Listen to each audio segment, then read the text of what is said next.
Hi, good afternoon. My name is William Louth and I work for Instana. Instana is a commercial APM vendor. And today I'm going to talk about scaling distributed tracing. I'm not going to do too many vendor slides. There's only about 2 at the start because they did fly me over here, so I have to do something to justify coming here. And I joined the company this year, so the company's been around 4 years already, and I believe they're the fastest APM vendor on the market at the moment. And this is I just took a screenshot from the website, so that's what they are, simply the best, and at least that's what they are claiming.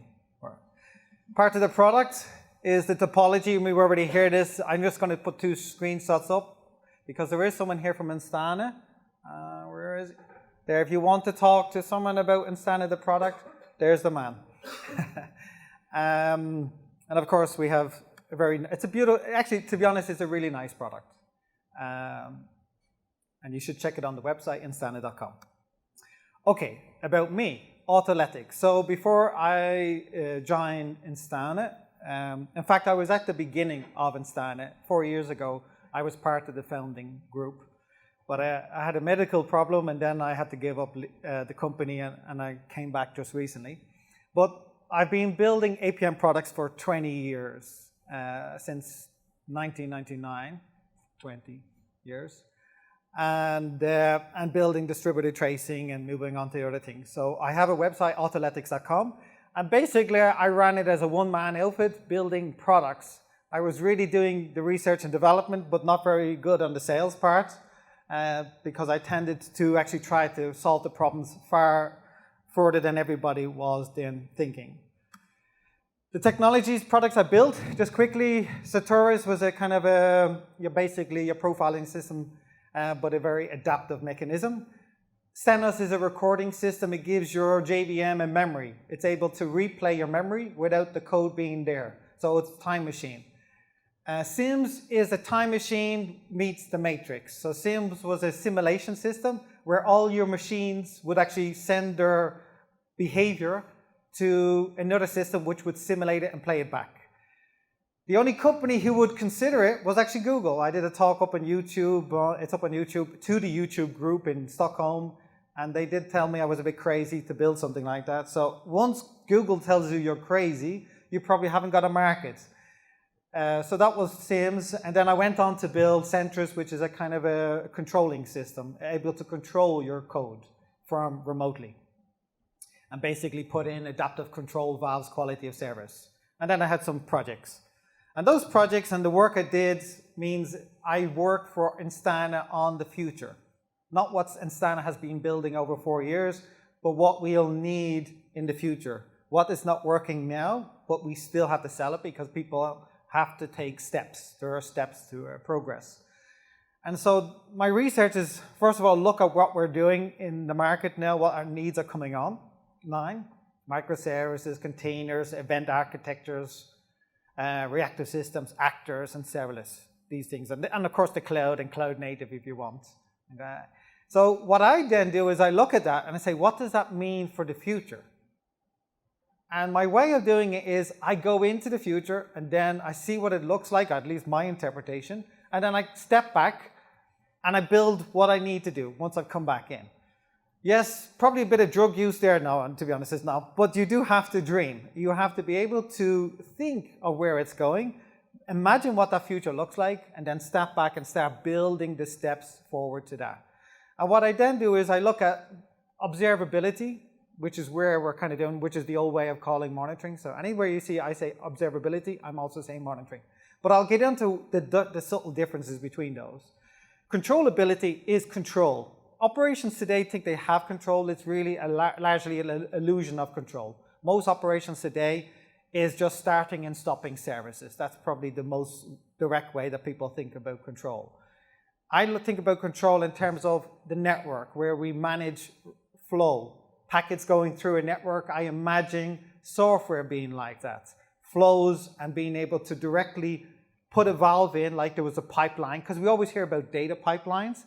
But imagine if you could just drop something into your data pipeline and say, I'd like to put a valve here, and I'd like to open and close it and see what my system does.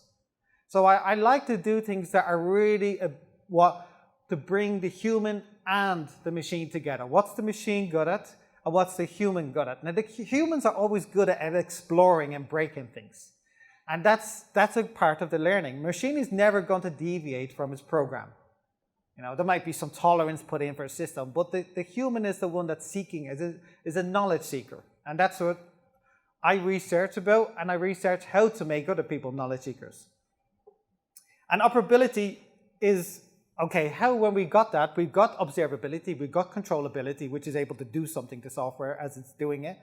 And then operability is, how does a human interface with this control? How does he interface with seeing things? And that seeing gives him ability to action on it. And then how can he do that in a safe way? So we have visualizations, of course, because once you collect data, you have to see it. And humans have a way of processing it from the physical world, but when we get it in front of a UI, it doesn't look like that. I mean, if we all remember Tron, the movie, or Tron Legacy, which is the newer one, we always imagine when you jump into a computer, people are going by on motorcycles or flying, and that's the way we think of flow. I think of flow like that. That's how my mind is seeing it. And so it's very hard to see it as a little square box on a screen that doesn't move. So I like to see things move because I'm a human. And then learning. How do you learn someone? Because the goal of monitoring at the end of the day is learning the user to understand the system. Understanding is, comes from observation, but then there's a degree of it. How do you reason about it? When you get to I understand what it does, but you don't understand what it might do. That's where you have to explore and experiment, and that's reasoning. So I want to explore how people can learn a system and learn it outside of the parameters that it's operating now. Because what if this will happen? What will that mean? Now, of course, people say, just put a chaos monkey in. But the problem is it just creates chaos. That's the whole thing, and things go wrong. But have you learned really from that? Sometimes you identify a weakness, but what about the other dynamics that are less subtle? What's the moment between everything stable to unstable? How can we see that? So, scaling. We'll start with the big high-level view of it. My view is there are two directions in observability today. There's one direction which is people need to manage systems. They need a model. So people don't want to see every log record. They don't want to see metrics. They don't want to see traces. Honestly, there are people out there who don't want to see them. They just want to be able to manage a system. They want a model, and then they want to drill down to it. But at the end of the day, let's be honest. What people want is, and it's very social context, is I want to be able to read a signal from a person, like I'm moving my hands or waving, and I want to understand what that means, and then what the state of that person is. Is he happy? Is he sad? That's how humans do it, and that's how we expect machines. So if you were to think about that, if a machine was to be a human, there are two things you're looking for. Signaling behavior. Animals have that. They signal all the time to each other. And then there's a reasoning about that signaling, and that signal indicates some state of that person or state of the animal. And that's what we want the system to do. There are only signals and states. But we all have to talk about metrics, traces, and all of that. That's good for diagnostics, but not operational, where you have to be able to learn at a model that scales to human, not to a machine. So at the top level, there's the model. We need to go two directions. There are the people going, let's give you more data, which is going down this, which is trying to capture more reality. How do I see more about the machines? So this is where we're going with distributed tracing, mirrored simulations, which is an area that I did, like build a matrix, and then branch signaling, which is where you're taking your code and you want to know whether it went a hot path or a slow path. So what we're doing there is we're getting down to seeing more and more. People want to know when a queue is overflowing. That's more detailed than what we're seeing with tracing. They want to know how many times you do a retry. How many times did you fall back to a cache? There are things happening there. The other thing is, so this is again about this way of observability is reconstruction, recreating reality as close as possible without changing reality, exploring it. So this is like drilling down, visualizing it. It's for a developer in terms of very developer level, that is like it's code. And it's really better processed by machines, who then have to turn that into something better for a human. Then the other way is we need something that's operational, is effective for management. effective for management, which is the daily operation, unless you're troubleshooting every day and putting out fires. And it's for DevOps, and it's for the humane interfaces. Now, we have the 3 pillars of observability, which really, like people today call metrics, tracing, and logging, even though tracing and logging is somewhat similar. I like to think about it far more abstract. I think when we start thinking about those, then we stop other systems, other new things that we build. Imagine we're still talking about logging and tracing. I did tracing like 15 years ago, distributed tracing, and we're still there. Now that's good that we know there is a need for greater observability, but it doesn't mean that that is the only observability we need. So the way I approach observability is I like to see it independent of technology. What is the process for observability? Observability is making a measurement. You have to sense something in your environment. So that's the first pillar, measurement. Instrumentation is the means to get the measurement, but at the end of the day, when something happens, you want to make a measure. I'm not saying what that measure is, but there's something happening and you want to say, I am measuring this. Whether you turn it into a metric, whether it becomes a trace, whether it becomes a log record, that's not that's the model itself. So you want to then say, when I take the measurement, what do I do with this measurement? What does it turn itself into? And we should be independent. We should say that things are instrumented, but it doesn't say they're instrumented for logging. It could be anything. The system should determine it. So the model is, after you make that collection, the piece of code that says we are starting a method call, what does it do? And that's the model. Then it decides, and it might even make multiple models. A lot of scientists create multiple models because that stops bias in one model. So you might say it'll create metrics, it'll create a signal, it'll create a trace or something else. And then when you have done the model, what do you then do? Well, you have to decide whether you want to store it. What kind of memory? Do you keep it local? Do you transmit it remotely somewhere? How much of that memory do you store? The degree of the memory and how much of it's there, and how long will the memory be around? And how accessible, and then at what level of detail? And we see this with metrics where you have rolling metrics. That's memory fading. So this is what the human does. So when we think about those 3 things, then we have to think about what are the problems for scaling a system, scaling it. Now, I should say, my view of scaling is up or down. You should be able to use it in low environments, low latency, or to high latency environments like web requests. So it should be able to scale to the environment itself. That's scalability to me. It doesn't mean scale big. It could also mean scale small. It should be applicable to the environment. Maybe some people might say that's flexibility, but I like to think it's still scaling. I can scale it because when we think about scaling, we go up and down in a graphic tool. We never say it just goes one way. You can only make it big. You always go up and down until you get the right size. So my thing is scale to the environment, scale to your needs. So measurement, if we were to scale up, in this direction we're scaling up, well, the more measurement we do, the more overhead we inject into the system. The more overhead we inject, the less reality that we have, the less accurate the depiction of reality is. So that's one problem. Then the model. What model do we have? Do we have a trace? Do we collect lots of baggage with it? Do we have a call stack? That's part of the model. Is it a counter? Is it an event? That's a different model and it has to be transmitted. So when we think about a model, we have to transmit that model somewhere. Sometimes we might even just keep it locally because humans have a short-term memory and a long-term memory. So we keep things here, and then if we think it warrants storage, we put it back in the long-term memory. Well, actually, they do interface between them, but it fades in the long-term memory very quickly unless the short-term memory keeps flushing it. So transport of the model. Now, what does that do when the bigger the model gets? Attention. I remember I was working for a company and someone came in to help this company get on track and they said, focus on everything. I was like, focus on everything? So that's the problem. If we grow the model and we see more, then we have more to distract our attention, at least as humans. Maybe the machines are different, but attention is a problem. What do you want to see? So it's great to have it all, but it's not going to be visible to you unless there is something there. So you have to think about attention. That will drop. So every time we scale something up, something else drops, and it tends to be about humans.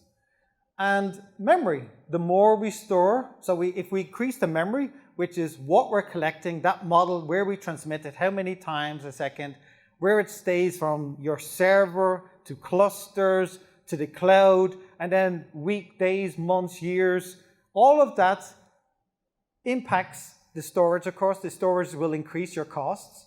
And then the problem there is significance. What's significant when you have a lot of data? You have to try to mine it. You have to figure out, it's for the human is, I don't know anymore. So then you spend your time trying to figure out how to get Elasticsearch to get out the significance.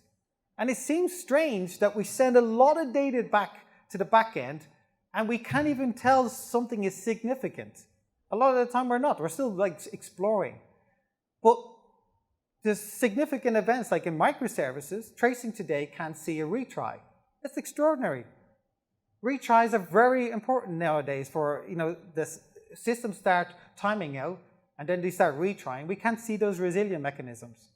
So we're missing that signal. Why not just tell me you did a retry? Why not just signal that rather than having a trace and then I have to mine it and see if there's a pattern that looks like a trace? And I think that's our problem. None of us know what a signal anymore. So we need a language to come out to say to us, stop thinking about traces because traces are so generic. Here's a record. Think about what a signal is. Like what would if I was going to create a machine and it was an animal, like what signal will this be? If you can't give it a name, it's not a signal. Okay, scales. So then we have to think about scales, as I said, go up and down. So scaling in terms of distributed tracing, when you look at tracing or look at vendors' implementation of tracing, you have to think about, have I got short transactions, short requests, or long requests, batch systems and all. Then you have to think, how do I go shallow? Do I only want to go down 1 or 2 deep? Or do I want to be very deep? Do I want to collect a lot of data? Or do I want to collect a small amount of data? You should be able to move this. Do I want it to process it more locally or remotely on some of the data to create the significance? Remember, the goal is always significance, at least on one angle for observability. The other angle is just logging. It's just someone somewhere later wants to go into a log. 99% of it is wasteful, but I want that 1% and they don't know what 1% is. It's like an insurance policy. Did I check everything off? I hope I did. But I don't probably need it, but I'm scared that I don't need it. I don't know what is, because the developer never said it. He just said, maybe there's a message. So we have to think about that. Then when you think about scale, am I scaling it to a machine or am I scaling it to a human? Who do I want to be the primary consumer of it? If it's logging, it's probably machine. Yeah? But of course the human's going to have to train the machine. But if it's a human, then it's a different approach that I take. And then signal to data. Of course, most people should be wanting signaling, but data can be useful when you're doing other things than tracing. When tracing is much more than that. When tracing is you're piggybacking auditing, other things that are done it. Or when you're trying to debug in production, where people said, just capture all of those arguments. And it doesn't matter, later on, at least I'll have them. So then you're effectively just developing in production. Yeah, you're just not writing the code, but at least the output is debugging. So, what is observability? Or why do we need it? Well, for humans, we need it to perceive the world. It's a perception. Without perception, we can't know what there is a threat in the world. And without perception, when we do an action, we can't see the impact of it. That's perception. You want to be able to see, like a child picks up something and it whacks it on the floor and it sees whether it's still there or rolls it. It perceives an environment, it tries to grasp at it. Is there affordance by this object? And then it will push the object to see what it happens. And there's a feedback loop there. And that's how we learn. We observe, perceive, we see if there's a change in our environment, it grabs our attention, and then we act on it. And that's how we should be building systems today. So, so now we got observability is really a servant to controllability. You want controllability. At the end of the day, you want controllability. Controllability could manifest in a computer doing it, or could be simply a human. But that controllability is basically someone going in and saying, we've got a problem, writes on Slack, I think that deployment failed, let's roll back. That's controllability. It's very slow, but it's a degree of controllability and it's very coarse-grained. But controllability could also be the machine itself. The machine could see it's doing something and go and do it. And if you look at the JVM today, the JVM is observing itself, it's an adaptive system, and it also does garbage collection, which is an action. It says, oh, I'm running out of memory. I perceive low memory. Oh, let's go and do a memory collection, a garbage collection. Oh, how much memory did I get back? That's control there. Now, how does that work? So we have two of the things in the world, and we have this observability. Everybody's putting it on the vendors. Open source, it's all observability. But how does observability differ than monitoring? That was the first question that people asked me when I joined Instana. It's not that they didn't know it, but it's they wanted to know my opinion on it, because everybody has an opinion on observability as opposed to monitoring. So my view on observability is much like the process. Observability is feeding into a monitoring process.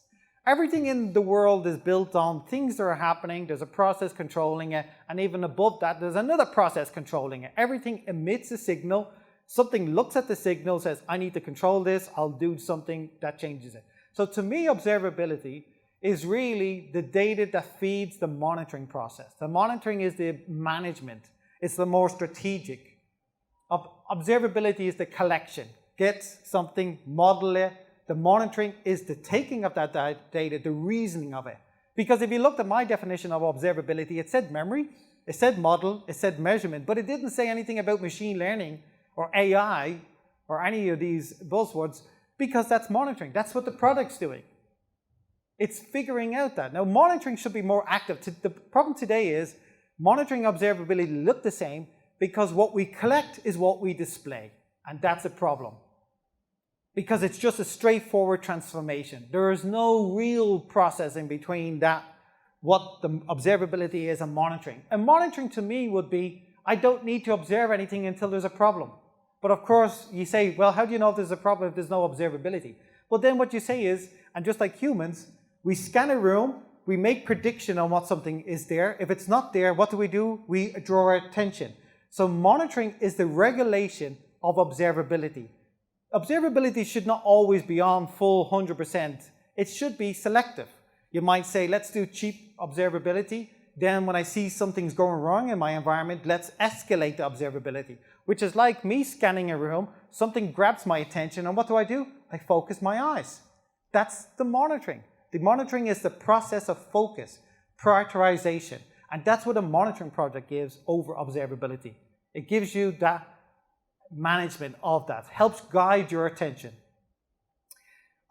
Of course, monitoring does involve controllability, because if you see something, you might want to control it. You might want to directly change some configuration in the system as it's running, like change the memory setting, change queue length, something like that. That's your controllability. Okay, so there now, controllability is like the tactical in terms of management. Because what's management? Management is the policy of controllability. How and when do you intervene? So controllability is intervention, is action. Management is the process of monitoring that. Because what do you want to do when you do an action? You want to see if the action was effective. Where does that go? That doesn't go in here, really. It probably goes here.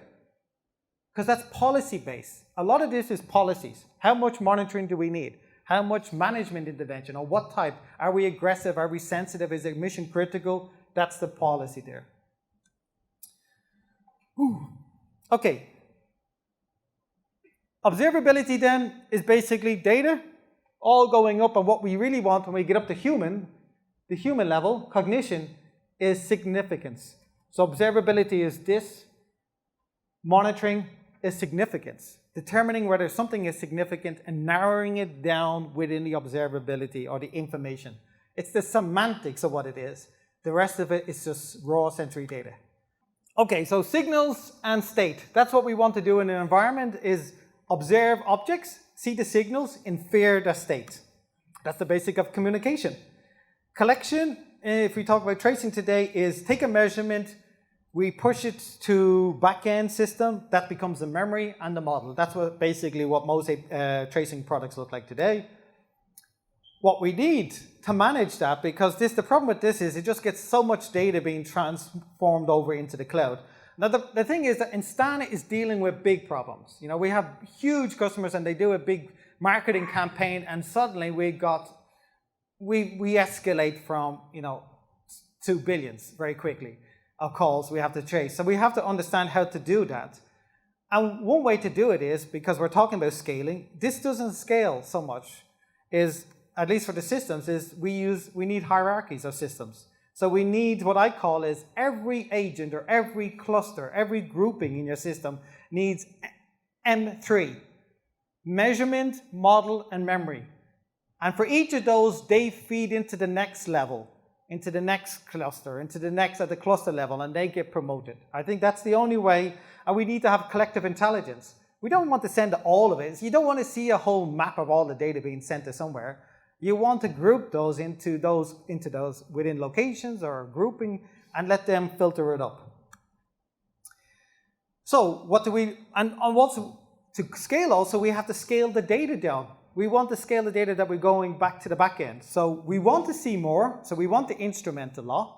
But when we instrument and we measure, we find that the measurement is not really relevant. So what we want to do is we disable some of the instrumentation as we see it happening, and this becomes smaller. So this is what we measured. So you could instrument all the code, but then decide that I'm only going to measure this at the moment.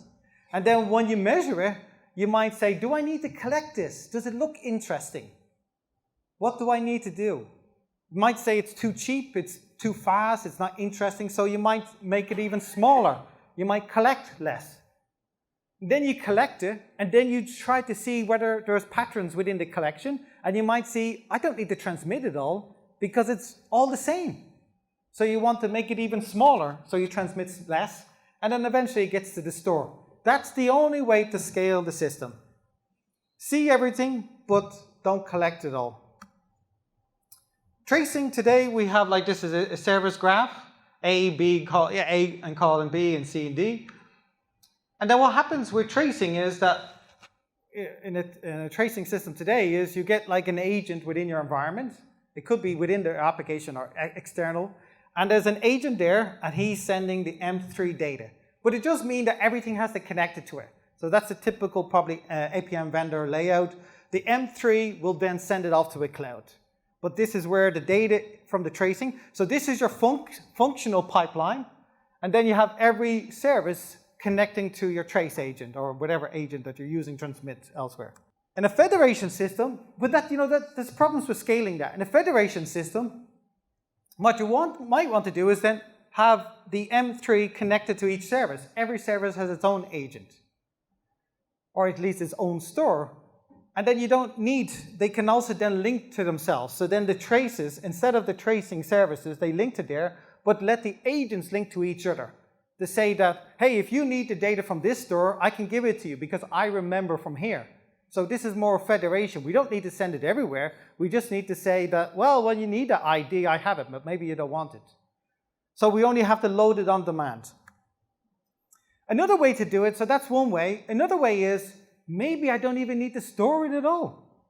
So instead of doing tracing where we send it to something, we send a request over to E, and E sends us the data back and says, here's the data. Now, what do we do today in organizations? When you ask someone to do something for you, he gives you a work order, and he sends you an invoice for the bill. He says, I did this. If you drop your car into a mechanic, what does he do?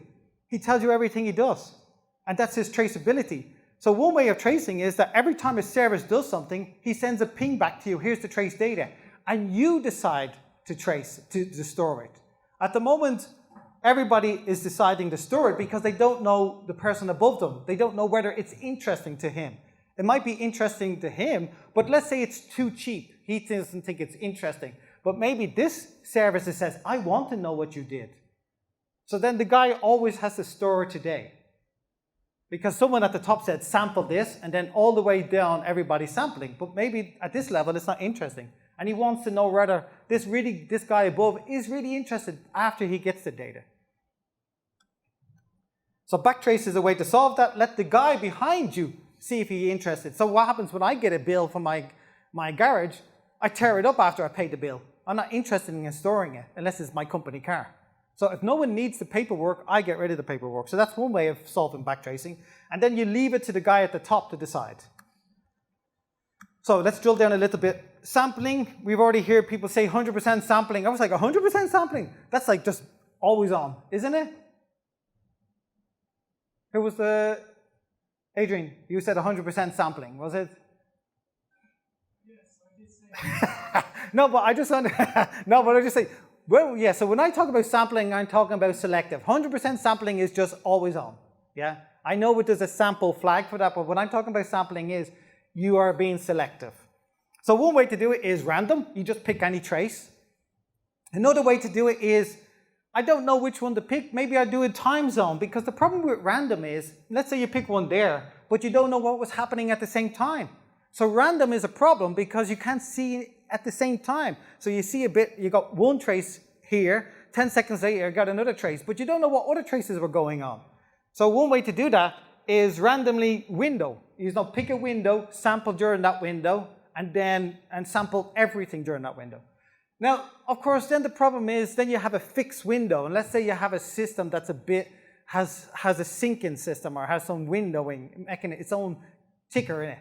What you want to then do is, instead of doing that, is wait until a condition arises. Say, I'm going to wait to do it. I should say that this is done before you begin the trace. So before you begin the trace, you have to make a decision. Random, go toss the coin. Window, am I in that window where I'm watching? Or is there a situation that warrants me to look? That's conditional.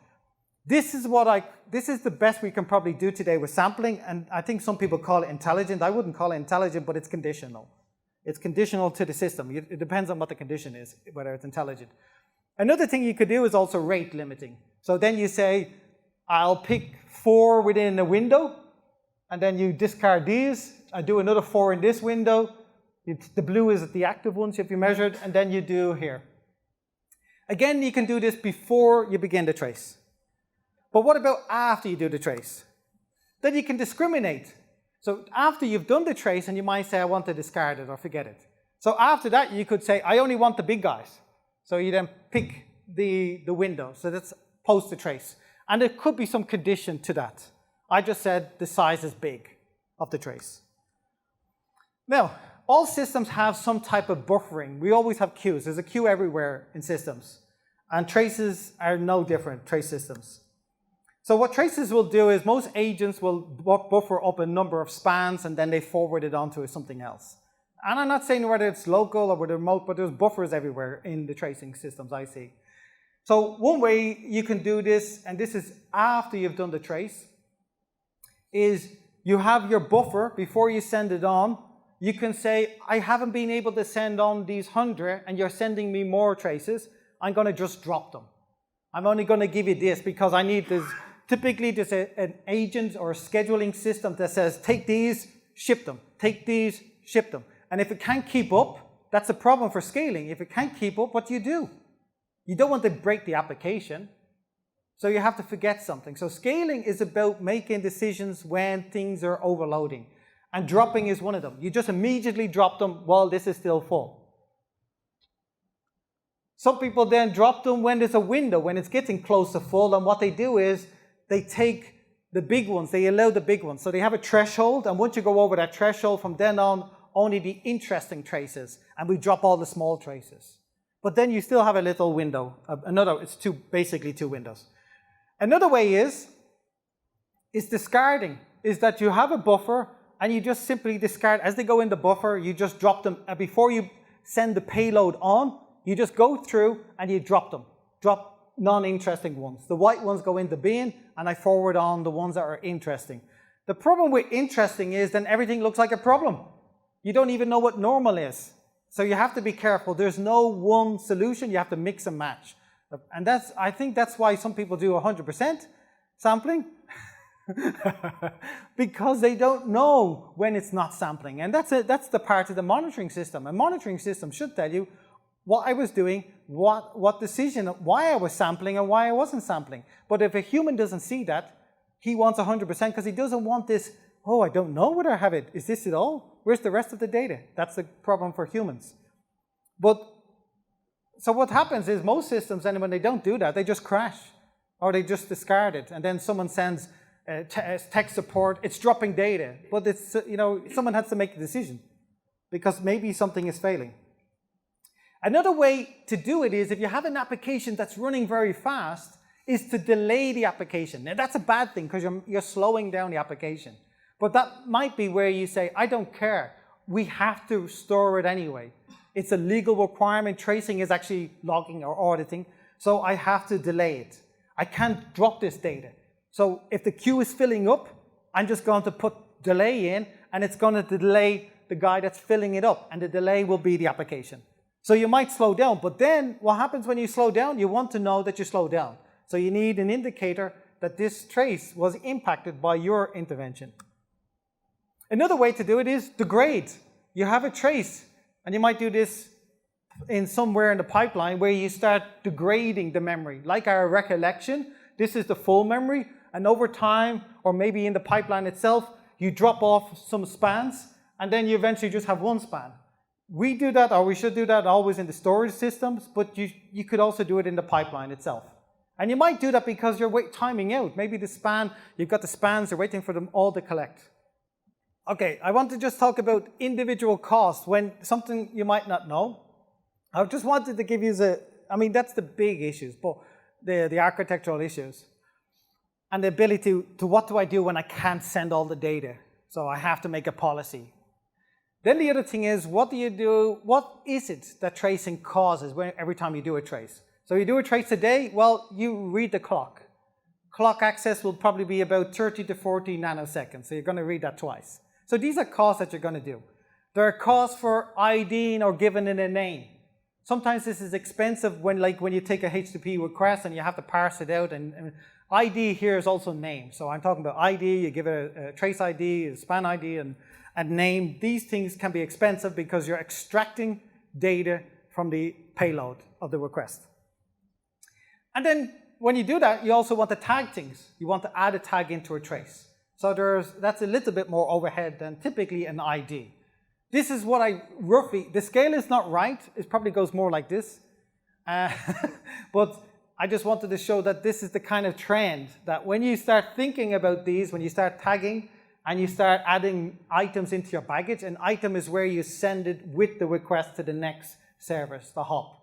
That's in-band, is that what you call it? Yeah.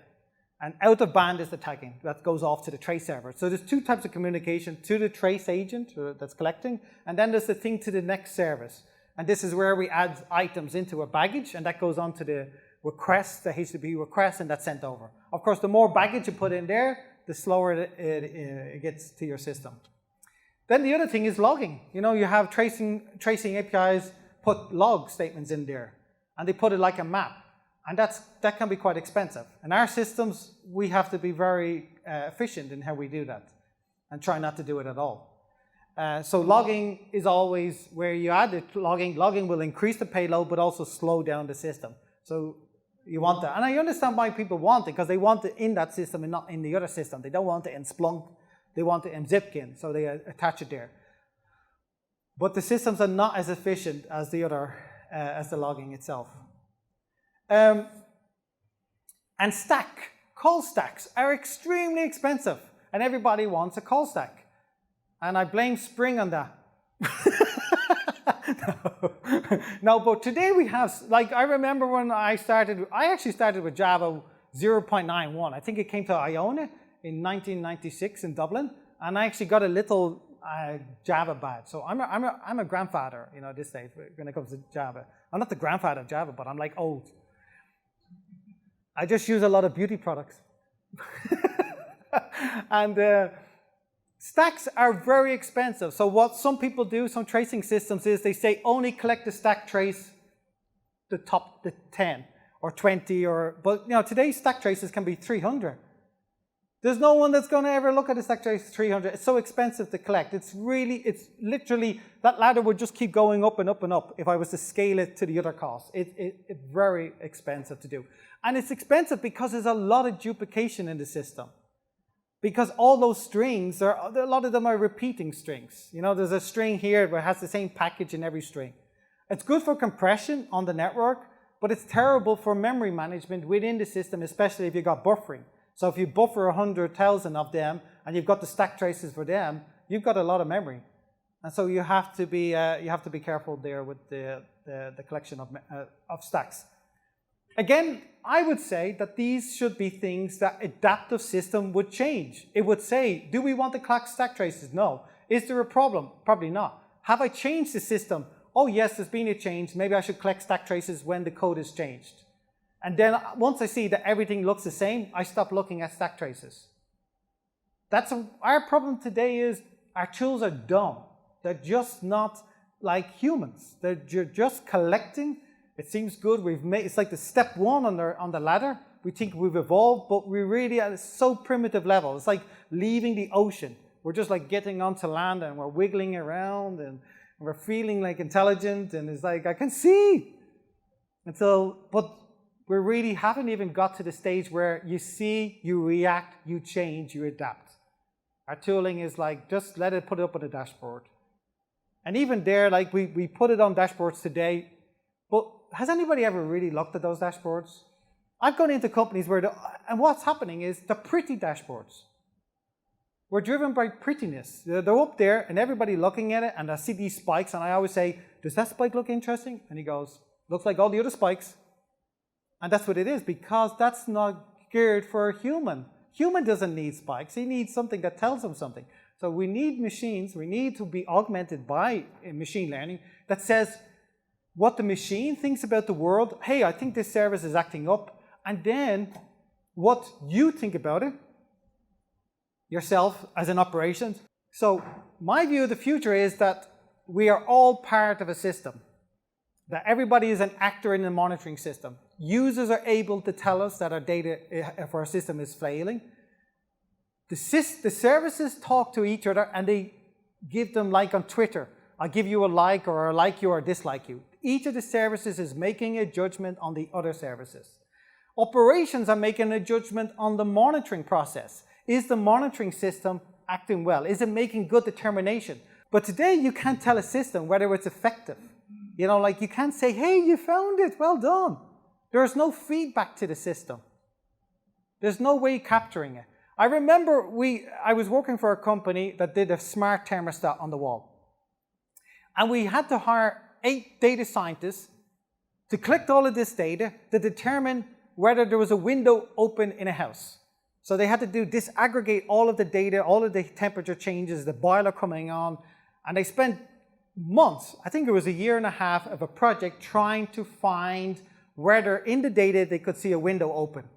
You know what I did?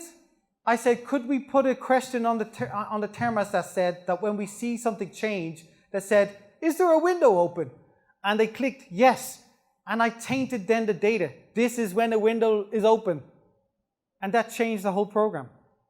That simple way. We need dialogue between the human and the machine. Get the machine to say, is it looking good? Did I make a good guess? Is the window open? Get it the question, and get it, when you give it feedback, it uses that feedback to change the data to say, this data represents a problem.